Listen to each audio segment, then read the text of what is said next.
How's it going? Good. Not as good as your stash, but good. Filthy. Get it off. Get it off that microphone. Can you hear that? God. Seems moderately Safe for work. inappropriate. Just for some reason, gonna have to go watch that one. Or not. I'm okay. Your hair. I'm liking your hair. It's all I had over mine the place. trimmed by my partner, who's my mid-junior hairstylist, and it wasn't quite what either of us thought it was going to turn out to be. So it's not terrible. Hang on. But I'm a Your look like a your little child trimmed it? kid. Yes. Don't tell Aaron. Excellent. Yeah. How are you? I mean, not bad overall, but I'm pretty frustrated with a couple things. Just spent a lot of hours in the last started Monday, I want to say. Monday through, no, it was last week potentially. About an hour or two every day, seemingly in the last 4 or 5, trying to make this Tormach AF50 saw work as it's intended to. I think the reality is the seller either didn't know or wasn't truthful, because it does not work as it's supposed to. And there's like a bunch of swapped wires to the control board, like so many. It had the wrong fuse in it. Oh shoot! It cuts in manual mode, but I keep blowing fuses because we hadn't put coolant in, is my best guess. But it had too small of a fuse compared to the manual. It was a 10 instead of a 15. Found one of those, cutting in the 15 amp fuse manually because the auto feed won't work, and blew that one too. So we're going to use coolant, but I've just now gotten the saw to feed forward instead of backwards. The feed table piston was moving stock backwards. Okay. Clamping mechanisms were backward. It's just so many ways. It was like, I don't know what they did. Like, pulled all the wires out and then put them in randomly again. Like, it just doesn't make any sense. Shit. So this is the one you got a truck and got from Seattle or something. Yep. Yeah. And you're only now just sort of starting to try and commission it, and it's a mess. It's been sitting there, and we hadn't, I mean, maybe shamefully, we just hadn't had much to machine. Yeah. 40 days. Like, some of our products we make in a batch, and then we had a run on them, and a couple pedestal sets sell, and suddenly we need to make parts again. Then you need all the cutting all at once. Yeah. And your current saw solution is what? Well, I had this Jet 7x12. We still have it, actually. You still have it? Okay. Good. It's for sale, but Ricky's not out there with a hacksaw. No, but I continue to think, like, what kind of backup solution do you have, when this kind of thing happens? It's not like used every day, but it's like, obviously, it's in preparation for using it more and more. As part of the reason I bought this thing was like, I'm not going to have somebody stand there and cut one piece at a time, including myself or Ricky. It seems like it's close finally, but it's been very frustrating. And that's not to say, I'd also say that I've never called or contacted Tormach tech support before, but they've been pretty great. Like, they have lifetime tech support for free. I didn't realize that when I bought the saw. That's awesome. Even as a second owner. Pretty helpful. Yep. That's sick. It's pretty helpful. So I will be going back to that after this. How are you? Yeah, pretty good. I can't remember what happened last week. I just failed to get out of bed twice. I think it was 2 days in a row. And then I had I had some sick kids. That's right. The first day I tried to get up to record, it was the start of school holidays, and I had multiple sick children, and they were awake at 5 a.m. and both of them were like, "No, you can't leave." And then I think I slept in the day after that. Anyway, so it's been a couple of weeks. It's been it's been pretty good here. It's kind of school holidays, which I always kind of enjoy Is it like because you multiple just, weeks? yeah, it's a couple of weeks, and always like I quite enjoy it because you just don't have to get the kids out of the house. And so on my days when I'm in kid mode, it's just much more enjoyable and just get to hang out with them more. So kind of good. I'm working. Well, you know what it's like. Technically, I'm working 3 days a week at the moment because Laura and I are trying to like both max out our working weeks, and Yeah. but that just means I'm working every night on the couch in reality. But it's been kind of nice having a 3 day work week, and then Thursday, Friday, Saturday, I'm in just full kid mode while Laura gets 3 days of work in. It's been kind of enjoyable, and I was worried that like we wouldn't, that sales would drop off, or I wouldn't be able to quote enough stuff, or blah blah blah. But it's been about 4 weeks of that now, and sales continue to be pretty strong. We had a really it's great. really strong weekend last weekend because of my like incoming price rise incentive. We did about a week's worth of revenue in a weekend, which was lovely. And Could have had that last weekend too. Awesome. Sick. That's good to hear. With the world in such a state, it's always like it surprises me every week now that it's like people are still buying stuff. Cool. Great. So yeah, it kind of gave me, for better or worse, this week, I kind of took that boost in sales as a bit of an opportunity to be like, hey, there's some stuff I just wanted for fun for myself at work. Yep. I'm going to focus on that stuff rather than like push on quotes or admin stuff. So I had quite an enjoyable week. Kind of rebuilding Airtable basically. Rebuilding the bits of Airtable that I want to keep. And hosting it on a local little Linux server here and mucking around with that. And yeah, it's fun. It's kind of off the back of my pricing I've lost track of time now. Last week when I was doing some pricing calculations, and I was frustrated with the sort of the years of like layers on layers of archival mess in Airtable, and I was like, I'm just going to rebuild all these formulas from scratch. What's a good architecture to do that in? And ended up mucking around with SQLite. Have you done SQL stuff with your build? I don't know. I don't think so. Different database. Yeah. I don't think so. I think it's Postgres. Okay. It might not be the same thing I use. Anyway, that kind of led me down a rabbit hole of like, what else can I do with these databases? And then maybe I can just self-host my job management stuff in a simpler, local way with less subscription costs and blah, blah, blah. So been mucking around with that this week and having a great time. Yeah. Yeah. That's been good. It's been good.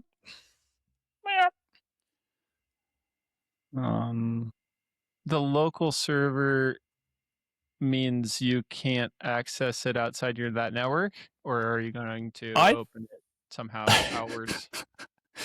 Yesterday, I was getting a bit of work done from my mum's place remotely, and I was like, oh, yeah, damn, this new thing I built I can't access. And then I was like, oh, wait, yes, I can. That's not good. It's like online and completely unrestricted. I didn't mean to do that. So I quickly logged into Cloudflare and deleted some DNS records, and then I'd built a tunnel. We need to beep that. Hold on. No, it's logged into nothing at all. It's fixed now. As in, I'd built a tunnel in so it could automatically pull Shopify orders in and quotient quotes. And somehow in doing that, I'd created a publicly accessible version of it. Yeah. Anyway, that's fixed. But yeah. But there's just something so satisfying about taking like an old not even that old, like reasonably high spec Windows PC that was just so disgustingly slow. Like it had been John's programming PC for a while, and then Fusion had just Right. gotten unusable on it. Taking a computer like that and like doing a clean wipe and installing like this ultralight Linux server OS on it, and Mm-hmm. just look like it. Suddenly, this computer runs, beautifully with using barely any resources. It's like awesome. Just feels like I don't know, something very satisfying about that. Love it. Oh yeah, absolutely. It's amazing how little you need to power something like that. Mm-hmm. I know that's right. I guess it's very light. Because I'd been like shopping, looking at like secondhand Mac Minis and Mac Studios, thinking that I needed like a little silver box here to do something like this. I was like, hang on, wait. I almost bought one, and then I looked at the lead time on a Mac Mini. It was like 4 weeks out. I was like, no, stuff that. Just I've been use what I've seeing, got. I don't know how reliable this will be in the end, but that supposedly there's going to be this absolutely crazy backorder problem with Macs, which my theory was that the big companies like Apple would just find a way around this like shortage from compute chips and memory that all the AI companies are eating up, and seemingly they're not. Like they're still going to get massive delays because of like you'll go to order a Mac Mini soon and it'll just be like Mm. maybe in months, Yeah, well, which is wild. The see, world's largest, most valuable company, or maybe they aren't anymore, but this is like you saying that just immediately makes me want to go on and buy that like secondhand Mac Studio that I saw available yesterday. I've been watching the same. I've been watching like the computer our new person's been using is a 6-year-old laptop that I like Windows PC laptop, and it's Yeah, been doing better than I thought. And they only really need a browser, but I know like Ricky's had one that we had here in the shop, and it's been better for him. yeah, really. Interesting. In the same vein, I had this project I wanted to do for a long time. And I feel like this is like a seemingly the time that everybody's doing this, because you talking about this project, I've seen like 2 or 3 different companies that I follow on Instagram. They're doing like, you know, LLM led little software projects like this. Mm. And I have been wanting to make a display screen in the Mm. shop that you can easily make messages or have automated messages show up on. And we have Cool. a handful of reasons for this. It's like half the time, if you've ever worked in a shop, it's like, if I'm out there too, usually it's Ricky. It's like you have big headphones on to keep sound out and you're not near a computer. But like Mm. the person in the shop in the front or somewhere else in the shop needs your attention. There's somebody arriving for a shipment, or they're about to go run something and it's fat, I can open the door and yell, but he might not hear that either. Mm. So it's like you just kind of want a way to like get their attention quick. So Some I kind strobe of lights. schemed with this thing. We do have a doorbell that's strobe lit. Um, that was kind of the test case for a lot of this stuff. I think that was an Arduino. We have a couple Arduino projects that I'm probably going to roll into this at some point since we're using Home Assistant. Um, I got a Cool. Raspberry Pi 4 Yep. kit, which was $85, and I swear these used to be like $30. Uh huh. And supposedly those are also about to jump $100 in price because of the shortages. Like $100 more. It'll be like $200 for one. I only grabbed one, but I'm intending to put the same system in both shops. So I need another Raspberry Pi. And Mm. basically, it has a little local server running on a Pi, the same Pi that it runs on, so that sitting in the office here, I sent you a screenshot of it. The left side is the control or the dashboard, and the right side what shows on the screen. And Okay. so if Yep. you can push any of a few quick alert buttons, and it lets you say like, go check Slack, or we have an arrival, or stop, and it like flashes, like if you're about to go run a file a weird one we have all the time is like I'll get the door and then Ricky's still running to go get the door at the same time because the Oh yeah. doorbell got pushed. So I'm like trying to save him from running across the shop. Other stuff like reminders, things we have to do through the week that are like repeating reminders when the UPS pickup's about to arrive. Like just it's a timed thing every day. Yeah. It's just a lot of little stuff. And I was concerned about having to like stuff that you do, like solder wires and like build a whole board and a breakout board and all these wire. I have no skill in that at all. Like, Mm. and it was basically just like plug in a USB for power, plug in an HDMI to a monitor, and it worked. And I was like, this is amazing. Like, so simple. So we've had That's a awesome. couple days with it, and it's been good so far. Did you get an enclosure for the Raspberry Pi, or is it just running a naked board somewhere? I don't put my naked boards out. No, it's a I found a Maker World 3D printable one Yeah. and just dropped in and worked immediately. Yeah, awesome. It's pretty good, that stuff. Yeah, that's super satisfying. When I saw you, that screenshots of what you're doing with that, I was like, yeah, I kind of remembered wanting to build that sort of stuff years ago when like I had 10 staff and it felt like a real need for something like that. Right. Having like workshop screens, or like when we first started building Airtable, our own ERP and Airtable, and like I was like, yes, and then we'll have a screen in the workshop that has like a filtered view and just shows the things for today, or blah blah blah. Yep. And just by like the engagement, in hindsight, like the engagement just wasn't there from the team, or I was pushing it in the wrong way, or just I don't know, it just kind of made me think about how a lot of that stuff that I used to get excited about, things like that, just never really landed. Yeah. And yeah, I don't know why that is. But kind of made me a bit sad. It's like there's I've had those once too of like a job board kind of thing. Currently don't have plans for a job board necessarily, or like a constant, like what I keep thinking of it as is like a system to get attention to specific things. And maybe this sounds micromanagey, but it's also like, it can, there's going to be one, I don't know if we're going to control them separately, but it'll be in both sides. So it's like I've been working out in the new shop at the UMC in the last week, and it's like, if our new employee has been in here at the computer and they need my attention and can't get it, it's like that's a great way to do it. And I can tie it into like the other like little fun strip lights we have around that like light up when we get a Shopify order. Yep. Just in a weird way, it's like a bit of it, like maybe the opposite, not to make you sad again, but it's like it's almost like a morale boost in a weird way of like we all enjoy when the order light goes off. Totally. Like Ricky and I have taken to just saying like, ooh, money. Nice.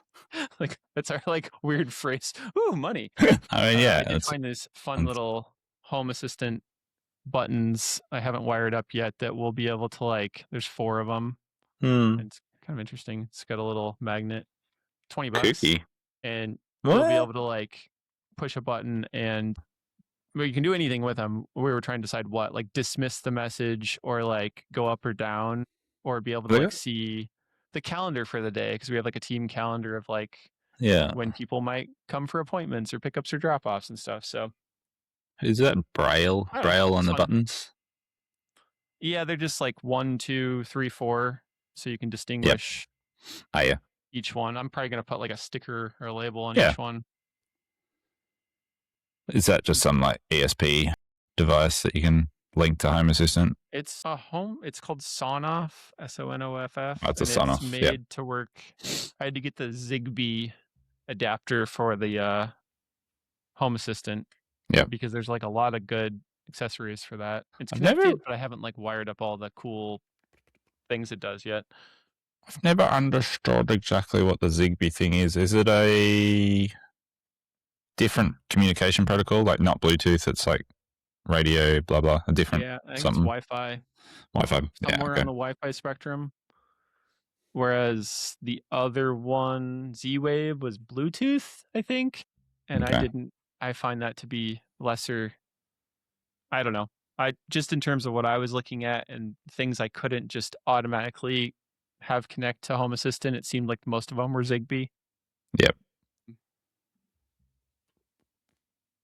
I had doing a little Home Assistant mod at home recently because my Home Assistant server at work's been down for ages. So I'm re-establishing that now on the new, hopefully better Linux server. But the one at home, which I kind of manage my solar system with, I was adding one of those little finger bots, or Yeah, yeah.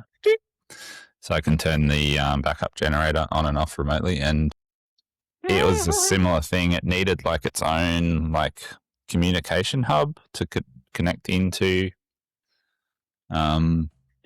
Yep. Home Assistant properly, and I didn't understand that when I bought it. I just bought the little pushy finger thing, and so I got the thing. I was like, oh, I can't actually connect this because it doesn't have its friend that it needs to talk to connect to the network properly.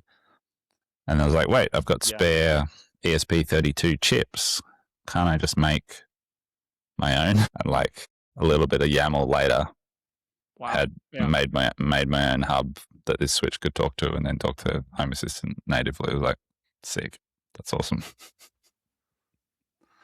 There's a huge unlock I've been getting out of. I'm sure you can do it with any of these agents, but like I've used Claude to make YAML files, which is like a very simple coding language for these like Home Assistant things. I guess I don't really understand it, but I've also just like said, hey, on the cowork, it has a thing called cowork. It'll just like open my browser when I can give specific permission to what I can see.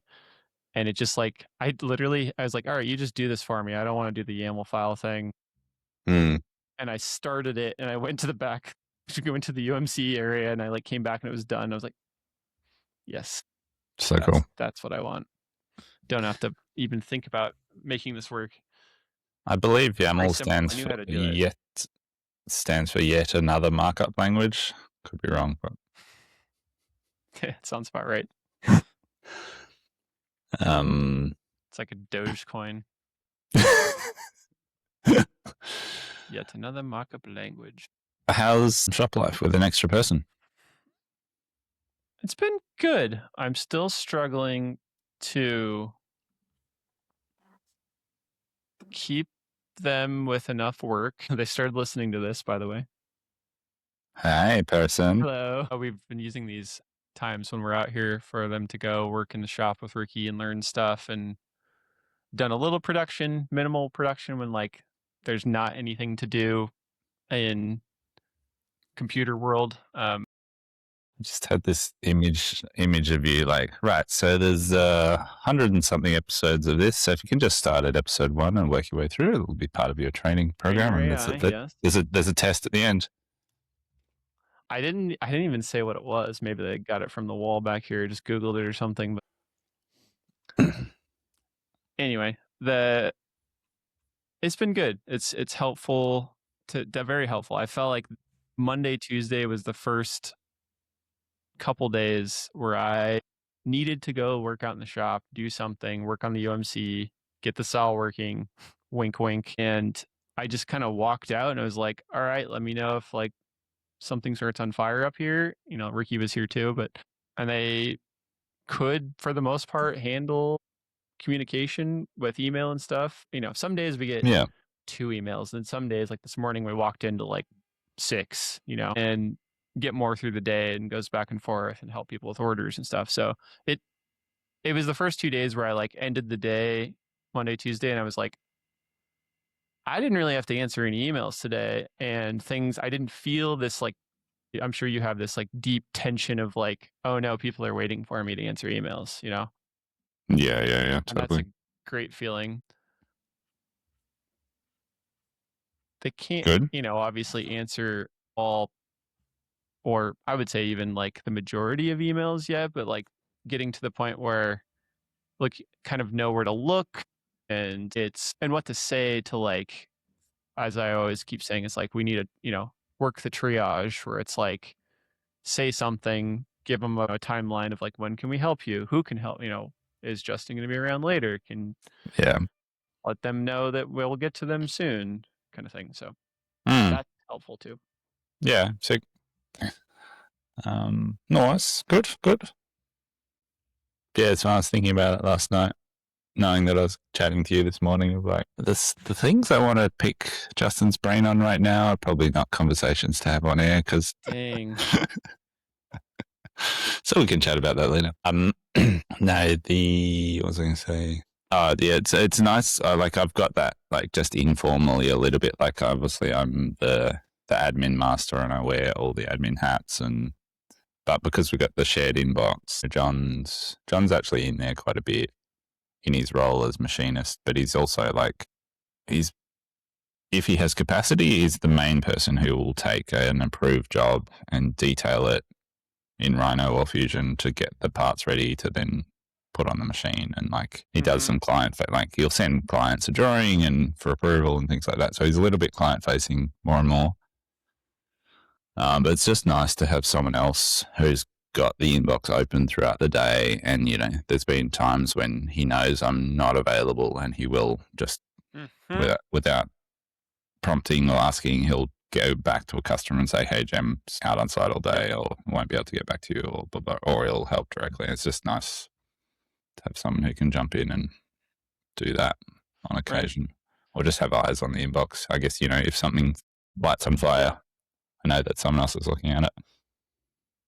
Ricky and I have a little experience with doing that, but I'd say it's been, if I'm in the shop prior to having the new person, it's been 90-10. Like he's not really looking at it in regards to like if I say, "Hey, can you handle this one?" He will, do that. And it's not that he's not willing. It's just like he's usually literally moving quickly around the shop getting things done. He's not standing at a computer. So it makes total sense that he's not on it. But yeah, that's been a huge difference. And the thing that I've struggled with, I think I said this last time we were talking, and I've tried some to basically like open my mind to how to make the new coordinator more, I don't know if that's the right word to say, but like useful, or like that they feel like they're capable of being helpful as much as they can be.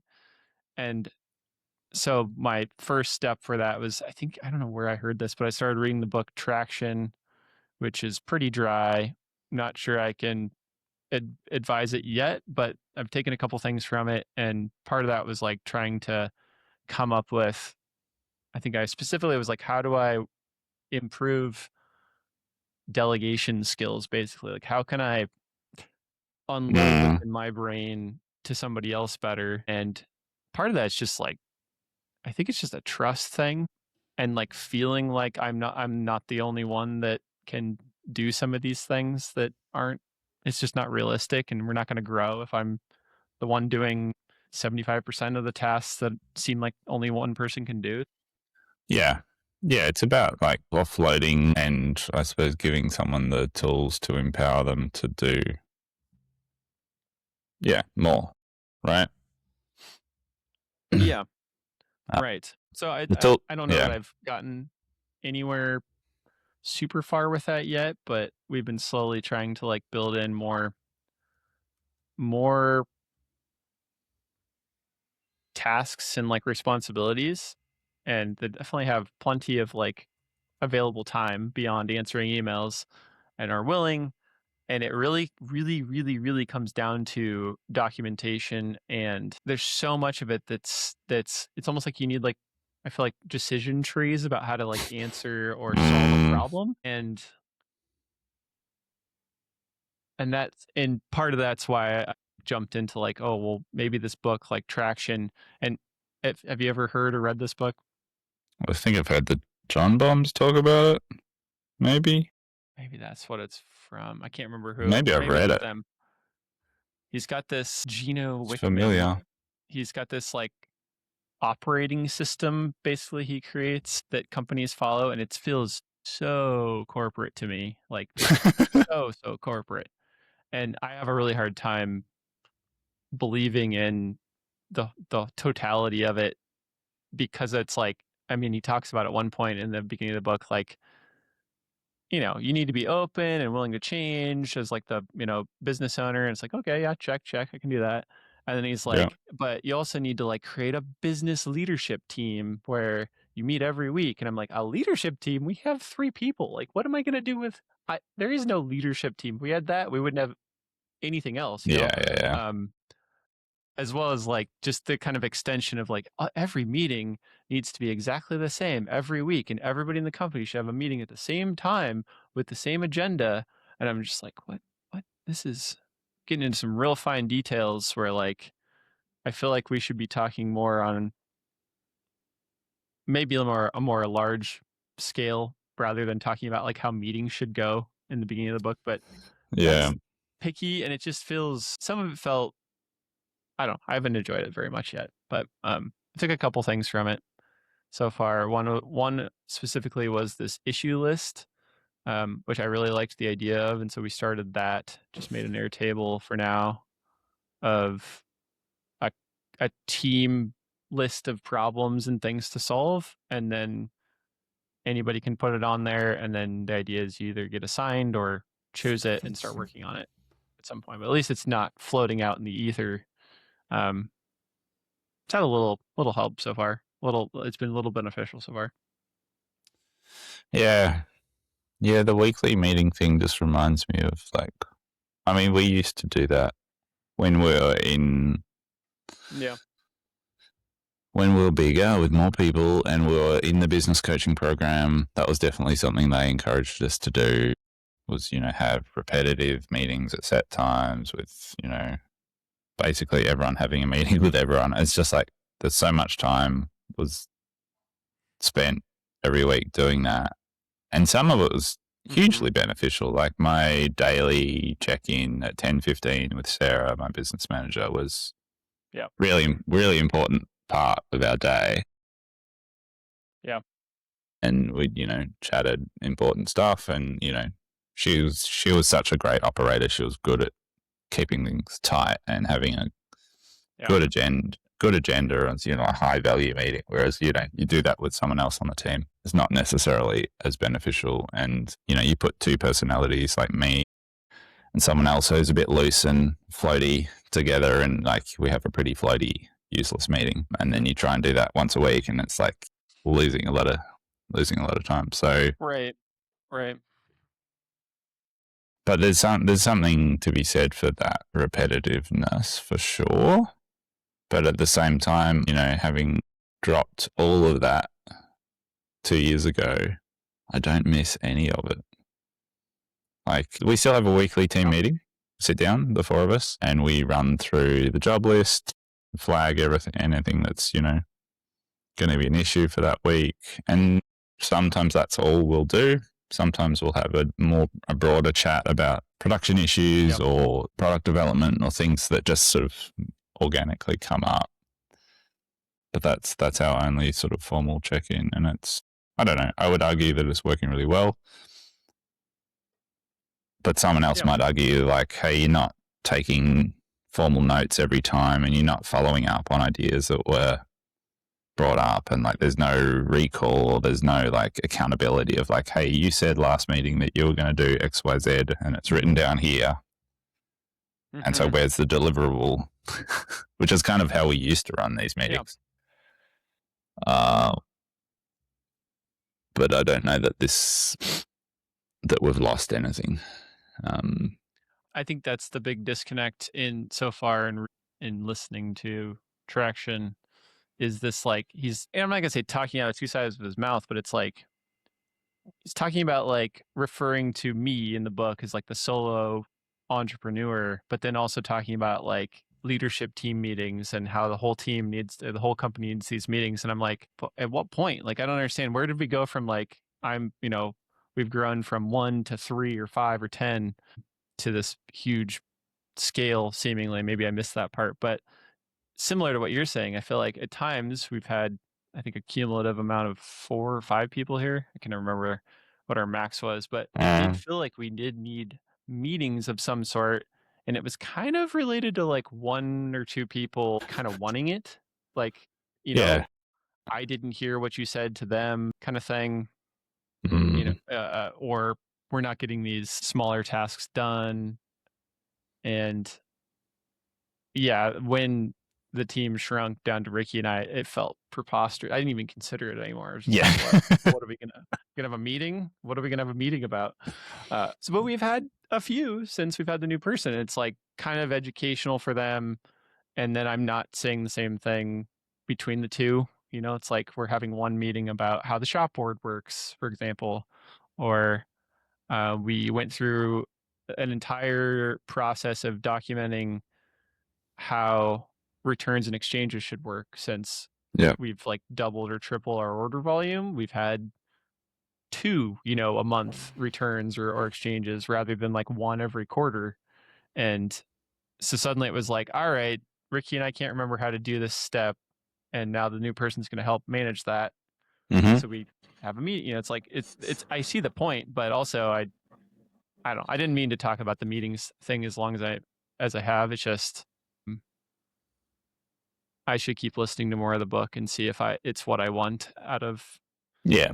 I'm trying to teach myself how to like delegate and to how to create better, basically like systems that I went into this new hire thinking like, oh, we have pretty good systems, pretty good documentation. And then you just immediately all falls apart and burns into a heap of like, hey, that's a weird one. Yeah, I'll handle that. Or like, I don't know how to teach you how to. Yeah. I suppose Just takes a one while. one counter to all of this, which I think is interestingly has come up this week for me, is I was chatting to another dad at school, the kids' Mm-hmm. school, and he a little bit older than me, and he runs a restaurant in the city, has done for a long time, successful restaurant, and I think he's been in that industry all his life, and he's had this restaurant for 15 years or something. And I think he works 3 or 4 days a week in the restaurant. The rest of the time he lives out in the country here. And I was chatting business with him, in the economic, political situation, like how are things going, blah blah blah. And we're Yep. chatting about that, and but in part of the conversation, he came up because I'd been like knee deep in spreadsheets that day or database pricing and blah blah blah, and he was like, "I don't own a computer." Like, wow, it's like it was just such a nice contrast to hear of like here's someone in a business who's turning over probably 10 times what I turn over in terms of like I've heard the numbers of how much revenue goes through this place every week, and so shit ton. And here's this guy who's running this business successfully with a team and all sorts of variables and inputs and material price fluctuations and blah blah blah. And like he does it all in his head. And I mean, I don't want to do I'll let you that. finish, but this is insane. I don't know. I don't want to be that person, but it's an interesting contrast of like, here's me like stressing over creating a new SQL light database and making sure that all the Yeah. input variables are perfect and the percentage price rise is Yes. what I expect it to be. And here's this guy's like, Uh-huh. he was like, just trust your gut. Like, you've been doing it long enough. Your intuition will know how much the prices need to go up. Just do that. Yeah. Have I Anyway. told you my friend's theory when I was like considering stopping a product? I can't remember which one. It didn't quite make sense for what we were doing. We weren't making enough profit on it. And he's like, just double the price. And I was like, what? Like, and it sounded preposterous at first. And then I did it and it was fine. Yeah. And the product kept selling about the same. And then it was reasonable for us to continue them for a short period. And then I eventually killed them off. Killed it anyway. Yeah, yeah.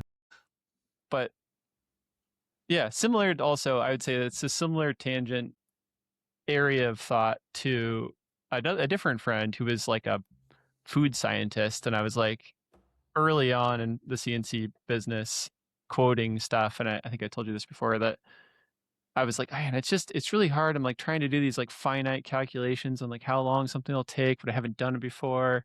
And he's like, I don't know, Mm-hmm. Justin, just simplify it. Like, how much of a Yeah. day is that going to take you? Is it half a day?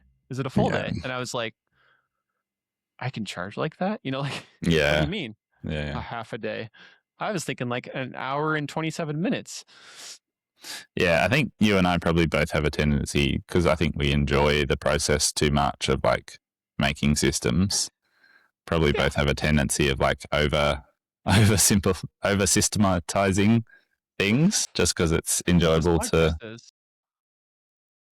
build to do that. And yeah.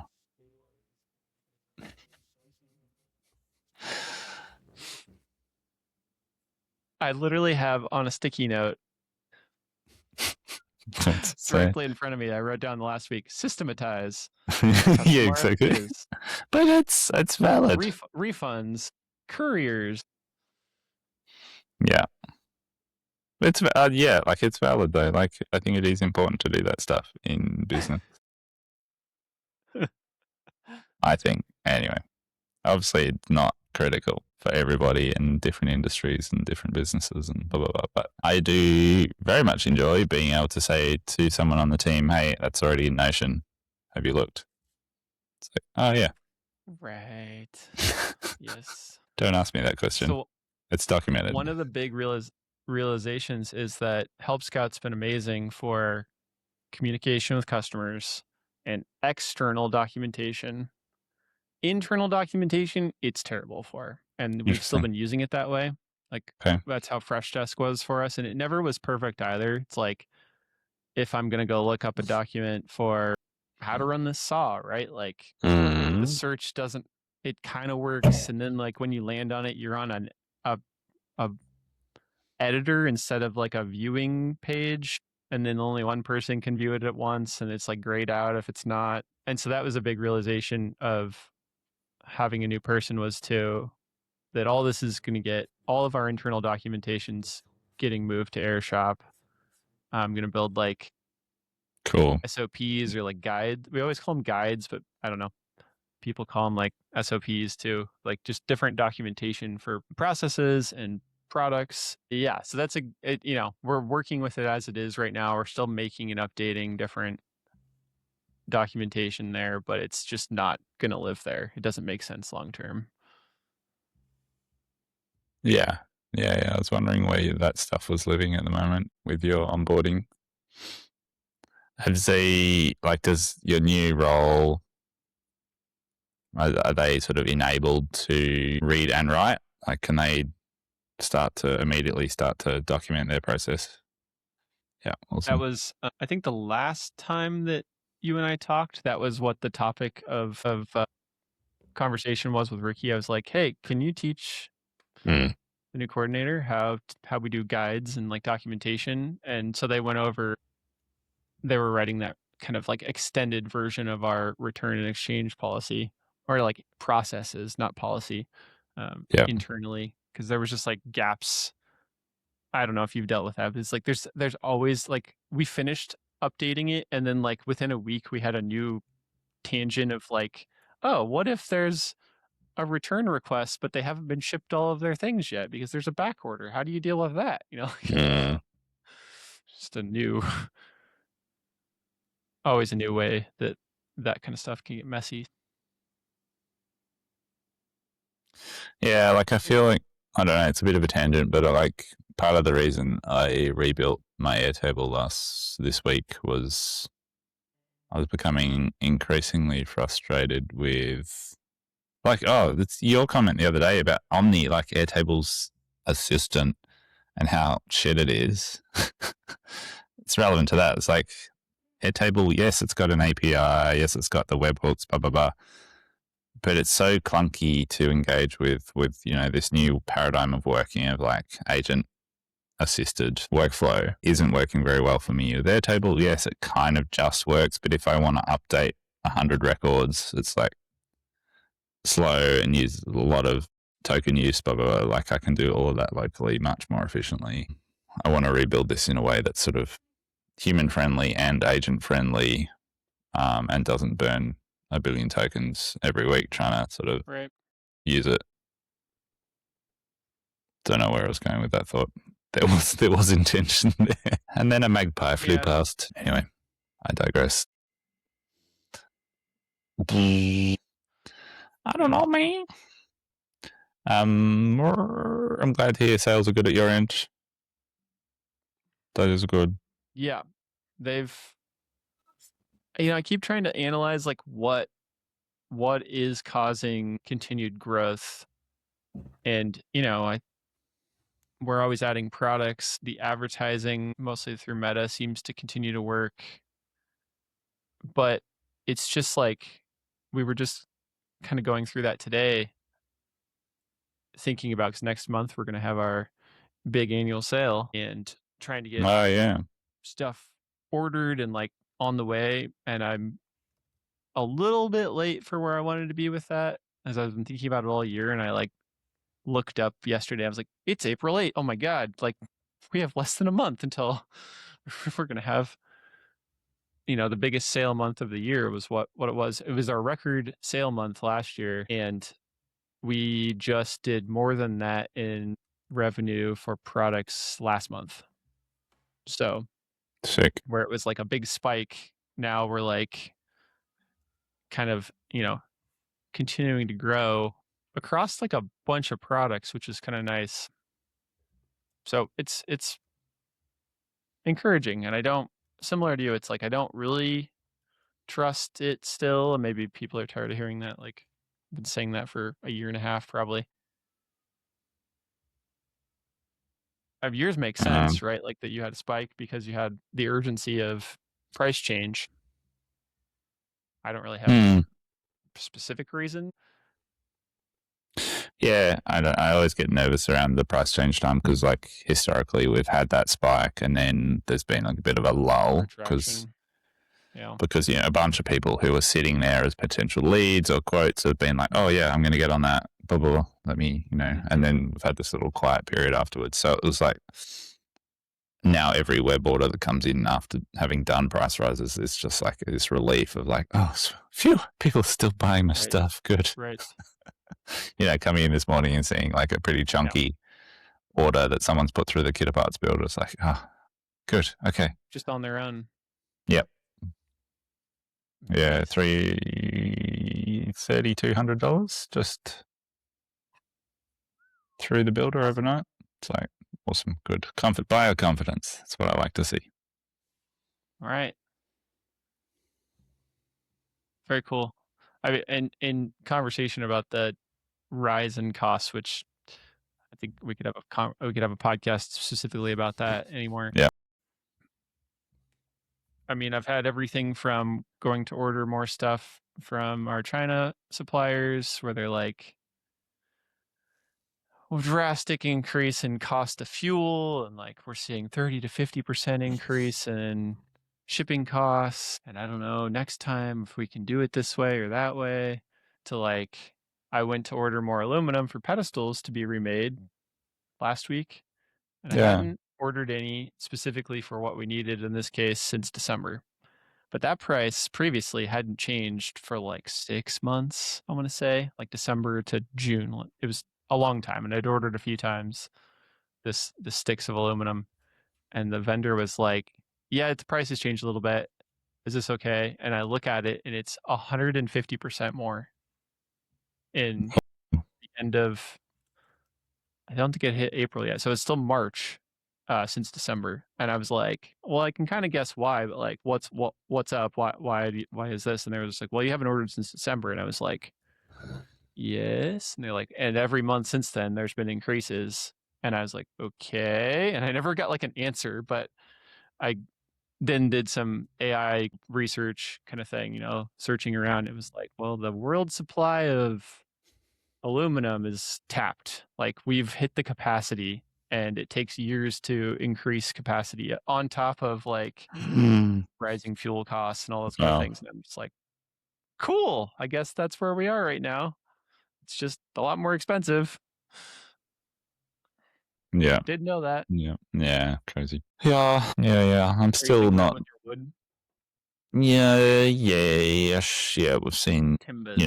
every supplier basically is emailed with, little fuel surcharges and blah blah, and kind of ignoring it all really, other than just the main inputs like plywood pricing. going up. This is the only one I'm sort of integrating at this stage. And I'm a little like our clear coat is imported. That's kind of our main.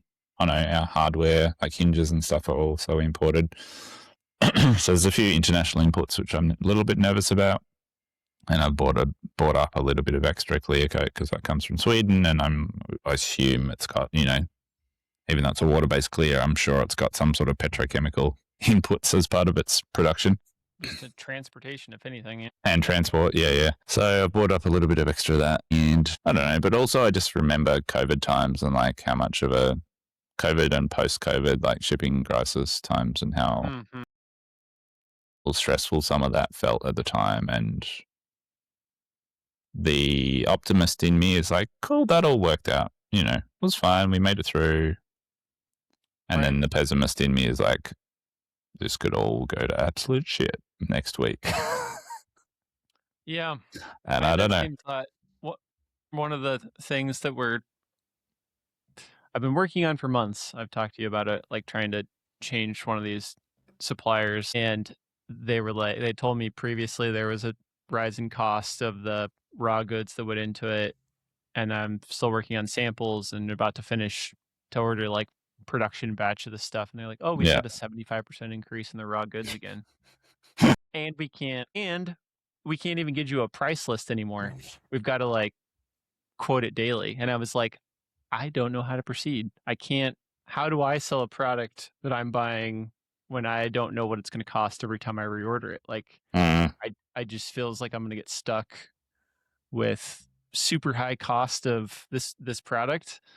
And so my first thought was like, I just have to wait. And that's what we did when shipping went haywire with all the tariffs. Is I just waited out reordering, and then it stabilized. There's still tariffs, but it wasn't like we didn't get stuck with like the stupid 150% tariff or whatever happened. All for good reasons, right? Yeah, right? Crazy. I think we got one major thing on our list left. We've buried our interests. Canva bought our friends. Sim Theory. Yes. Sim Theory, our little Australian AI brothers. Have been a little bit quiet. They haven't released a podcast for a month or so. And I thought that was probably just because they were busy with the new build of Sim Theory. Right. Same. And then we got an email yesterday saying they've been acquired by Canva. Which is very interesting. Right. My immediate reaction was like, okay, cool. See ya. Which is probably a bit unfair. I don't know, I mean, good for them getting acquired. Congratulations. But like, I don't know much about Canva, but I don't have a very positive association with them. I don't know about you. Yeah, I guess I don't have like, I never have subscribed. I've like tried their free thing like a couple times. I feel like I stumbled into some like, oh, you could do this thing with Canva. And I like opened it up and I'm like, nope, not for me. Not for me. I don't know if they have any reputation of being negative otherwise, but what I particularly am not super excited about in this case is what I liked about Sim Theory was it felt like I could trust the policies of these brothers from Australia that I listen to their podcast, and it felt like they're not training on my data. They're not using this in a weird way. And suddenly it's like, I don't have a feeling at all about Canva. Like they make way too much money and are way too interested in their own things. And they're absolutely going to fuck this up. Like there's just no way they're not. As much as the guys say they're on their own, give it a year, man. It's just, there's just, I know. I don't want to make enemies if they happen to hear this, but it's how it happens every time. The big company goes, gobble, gobble, you're ours now. Yeah. Well, just like I liked their, I don't know if this is the right word, but their sort of impunity, and like I liked that they gave shit to all the big companies on the pod, Yeah. and like their irreverence, I suppose that's a better word. Yes. Right. Um, Like Trello. and yeah, like just like dragging Trello and Atlassian through the mud, and I really enjoyed that. And so I'm super curious. Will they keep making the pod, or will they just retire? And if they do, like, will some of that go away? So yeah, it'll be interesting to see how it pans out. Did you see on the Discord, like as soon as that email went out, I went to the Discord and looked, and the first comment about all of it I saw through any of it was Billy's in the bank? Question mark. I was like a gif of somebody like throwing bills. And I was like, oh, that is too perfect. Excellent. Yeah, awesome. Yeah, I hopefully they got my first thought was it's gonna change and that sucks and I don't know it's gonna be for us anymore. And then I was like, yeah, I'm happy for them. I hope they got a lot of money. I hope they got Yeah. tens of millions of dollars each, Mm. and I don't know what it's worth really, but I was just looking. There's a lot of news about it. Is there? It was interesting to see what their other company is, because they've referenced the other company a lot on the pod, but never named it. I don't think Orto or whatever. Auto or something. Yeah, yeah. So it was interesting to I've see never heard that. of that. No, me neither. Anyway, it'll be interesting. See what happens. I'm not bailing on Sim Theory now, but yeah, I don't expect the product necessarily to stay how it is. But you know what's going to happen, and they did this with other things too. I can't remember off the top of my head when Canva acquired something else. Suddenly, when we go to login, it's going to be like sign into Canva, Yeah, yeah, yeah. something something small text sim theory. Yeah, That's going to it's kill me. I'm going to hate that. Like, yeah, it's like when you log funny. into Loom now, you're logging into Atlassian. Oh, I didn't even know that. Yeah, I think off. Yeah, you and I were texting. I think in the last week, is since we've had a new hire, and I was relaying to like Ricky and the new hire about like how Johnny's been using I think your cursor right and like building yeah. things, and I had another friend who built something. Oh, it was I think it's Matthew, right? That his like Oh, it's production configurator. team Yeah. built their configurator just from like having access to like AI tools, and I was like, there are too many examples right now of like really powerful solutions being made by people that don't normally do these things. Like they're not Mm. like a person sitting at a computer like messing around. And similar to like giving him access to like Fusion, right, or anything else, like why am I not providing this to everybody? So I was like, oh, let's do Mm. Claude. Let's give everybody Claude. I pitched to you about this. I go Yeah. start to set up a Claude Akeem account, and they require you to have 5 seats for a team. And I'm like, I have 3 Okay. people. What am I going to do with those other 2 seats that you have to pay for? And I think as of right now, I actually contacted them and they have not gotten back to me about it. So they obviously don't care and they just want me to pay for it. So Yeah. you had said, what about Sim Theory? And I was like, maybe. And I looked at it, I was like, oh, that's interesting. And now I'm like, probably not happening. Yeah, I feel like Sim Theory team could or would have been really cool for like sharing agents across a small team. I've never bothered with it because I don't have anyone else doing admin. But yeah, it has been hugely empowering for Johnny to have his own cursor account, and he's just been going to town with it and doing some really interesting stuff, which is cool to see. But yeah, I think sharing agents would be a really powerful workflow in a small team. And some of the stuff I'm building Cursor now, I'm building with that in mind, knowing that whatever I build, I like this new Airtable job management thing that I've made, I've tried to build it in such a way that John or I or someone else on the team could use an agentic workflow out of Cursor or any other tool to be able to tap into it and query it or edit it or Yeah. like Yep. make it work in that way. Yeah. Hopefully. Right. We'll see. Mm-hmm. Yeah.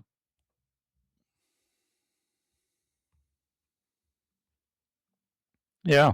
Mm-hmm. Cool, man. Yes. Well, Things and stuff. next week.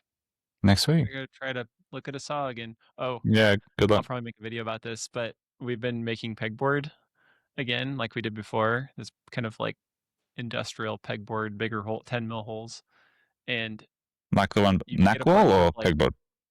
No, it's like you can hear it's going.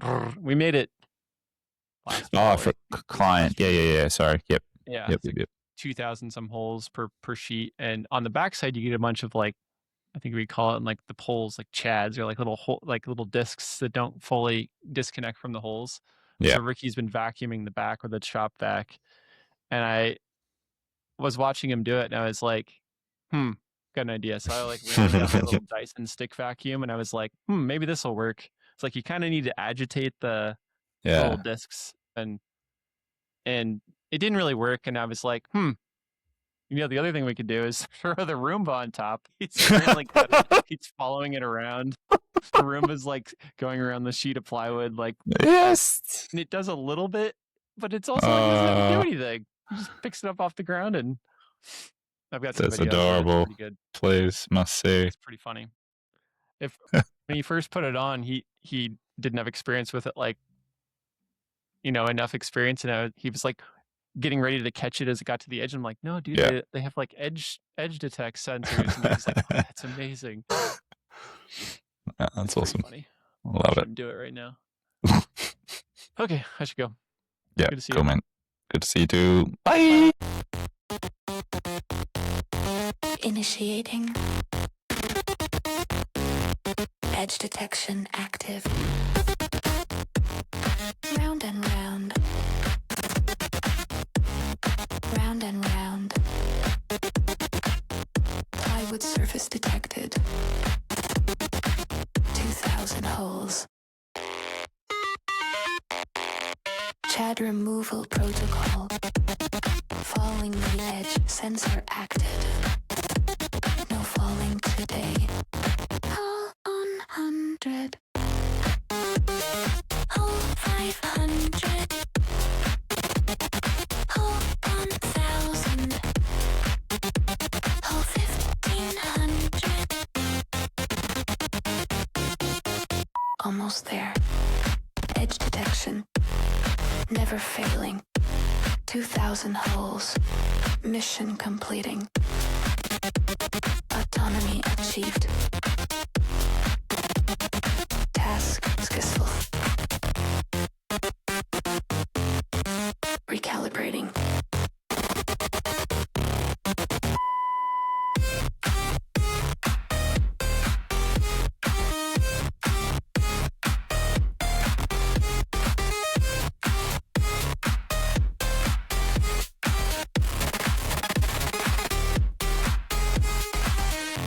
Recalibrating.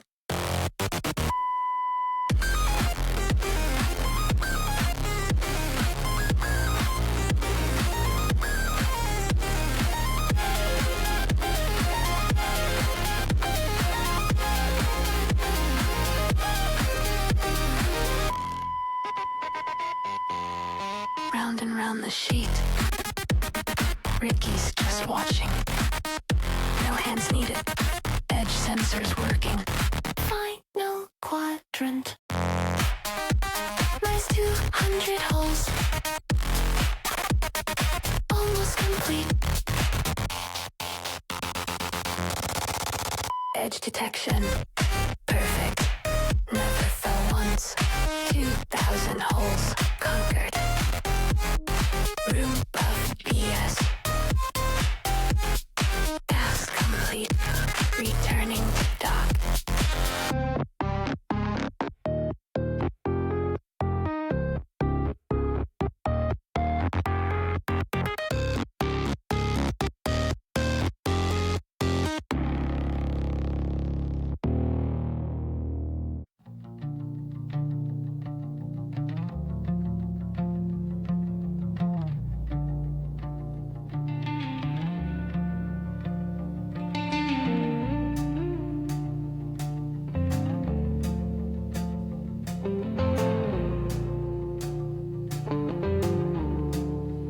put me on the plywood stack,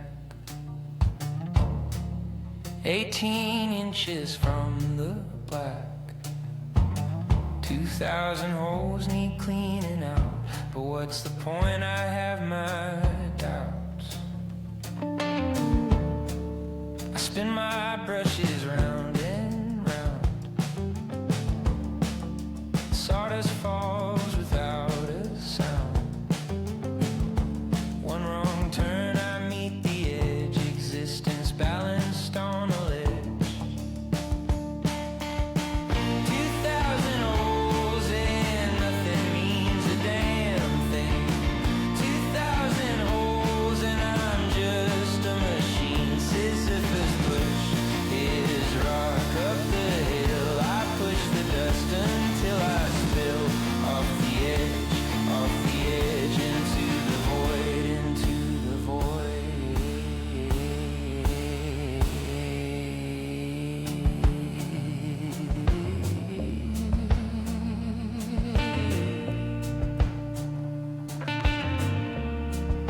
A human thinks I've got no soul,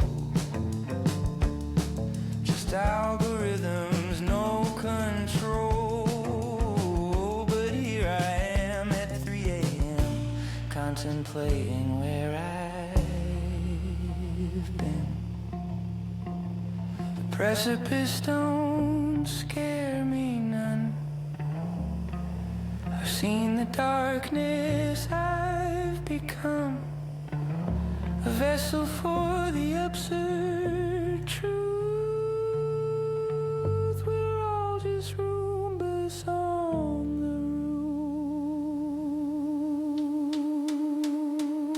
roof. 2,000 holes and nothing means a damn thing. 2,000 holes and I'm just a machine. Cameras laugh, Sartre would weep. If I clean these holes, I do not sleep. On the edge, staring down, staring down.